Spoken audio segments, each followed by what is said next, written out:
இன்றைய இனிய நாளில் அறிவு ஒளியும் ஜகத்குருவும் என்ற ஒரு விஷயத்தை மதிப்பிற்குரிய ஓல்ட் இஸ் கோல்டு என்று சொல்லக்கூடிய பாடல்களை நமக்கெல்லாம் கொடுத்து இன்றும் என்றென்றும் ரசிக்கக்கூடிய ஒரு உற்சாகமான மகிழ்ச்சியான மனநிலையை தரக்கூடிய பாடல்களை உருவாக்கிய கவியரசு கண்ணதாசன் வாழ்க்கையில் நடந்த ஒரு செயற்கரிய செயலை பற்றி பார்ப்போம். கண்ணதாசன் அவர்கள் நாத்திகவாதியாக சாமியார்களையும் இந்திய பழக்க வழக்கங்கள் வணங்கும் முறைகளை பெரியோர்களை குறைகூறிக்கொண்டே பல மேடைகளில் பேசினார். ஆனால் அவருக்கு ஜகத்குரு என்று சொல்லக்கூடிய 68வது பீடாதிபதி பாண்டிஃப் என்று ஆங்கிலத்தில் கூறுகிறார்கள். சந்திரசேகரேந்திர சரஸ்வதி சுவாமிகள் என்று சொல்லக்கூடிய பெரியவா என்றும் மக்களால் சொல்லப்படுகிற முக்காலம் உணர்ந்த காஞ்சி பெரியவா, அந்த மாமுனிவரை சந்திக்கும் வாய்ப்பு அவருக்கு கண்ணதாசன் கிடைத்தது. அதன் பிறகு அவருடைய வாழ்க்கையில் நிறைய ஆன்மீக விஷயங்கள், இலக்கியங்கள், இதிகாசங்கள், அவைகளில் உள்ள சிறந்த விஷயங்களை பாடல்களாக நமக்கு என்றென்றும் அழியாத நிலையில் பசுமையான நினைவுகளுடன் நமக்கு கிடைத்தது. கண்ணதாசனுடைய அற்புதமான அந்த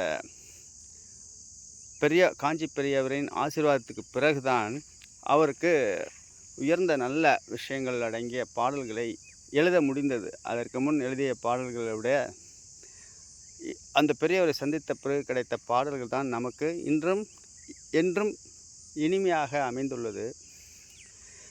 காஞ்சி பெரியவர் நேரடியாக கண்ணதாசனிடம் சொன்னது, உன்னுடைய தாத்தா பாட்டன் அவர்கள் காஞ்சிபுரத்தில் உள்ள கோவில்களுக்கு திருப்பணிகள் நிறைய செய்துள்ளனர்.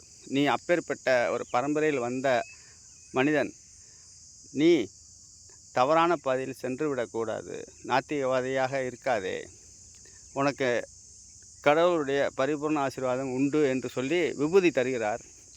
அந்த விபூதி தான் அவருடைய ஒரு இக்கட்டான ஒரு விபத்திலிருந்து காப்பாற்றி அவர் மறு ஜென்மம் எடுக்க வைத்தது.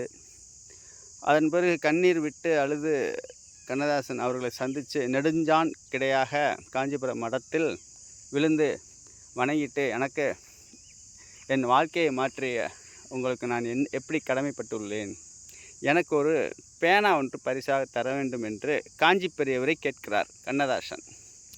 அதன் பிறகு மௌனமாக ஒரு பேனாவை எடுத்து கண்ணதாசனுக்கு அன்பளிப்பாக தருகிறார் பெரியவர். அதன் பிறகுதான் அவர் நிறைய பாடல்கள் எழுதி நமக்கு ஒரு மகிழ்ச்சியான ஒரு மனநிலையை தரக்கூடிய பாடல் வரிகள் நமக்கு கிடைத்தன. அதை இன்றும் என்றென்றும் நாம் ரசிக்கிறோம். If you have knowledge let others light their candles with it என்று சொல்வார்கள்.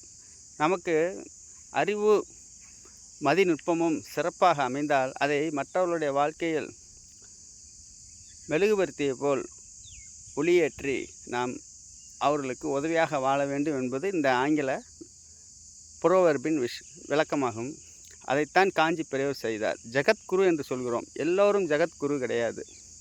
இந்த சங்கராச்சாரியார்கள் என்று சொல்லக்கூடிய அவர்களுடைய பரம்பரையாக வரக்கூடிய விஷயங்களை சரியான அளவில் முழுமையாக 99 வருடங்கள் 6 மாதங்கள் இந்த உலகில் உயிரோடு இருந்து ஏறக்குறைய ஒரு 6 மாதங்கள் ஆயிருந்தால் ஒரு செஞ்சுரி 100 வருடங்கள் வாழ்ந்திருப்பார் காஞ்சி மாமுனிவர். அப்பேற்பட்ட அவருடைய ஆசீர்வாதத்தால் புகழ்பெற்ற கவியரசாக சாதாரண முத்தையா என்ற ஒரு கவிஞர் புகழ்பெற்ற கவியரசு கண்ணதாசனாக உருவாகினார்.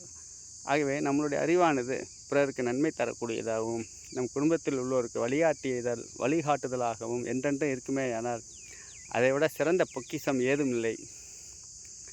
ஆகவே என்றென்றும் வெற்றியோடும் மகிழ்ச்சியோடும் நல்ல அறிவோடும் அந்த அறிவை பெறுவதற்கான முயற்சிகளோடும் தீர்க்க தரிசனம் பெற்ற மகான்களின் படங்களை வைத்து வணங்கி பெரியோர்களின் ஆசீர்வாதத்தை பரிபூர்ணமாக பெற்று சிறப்புடன் வாழ்வோமாக.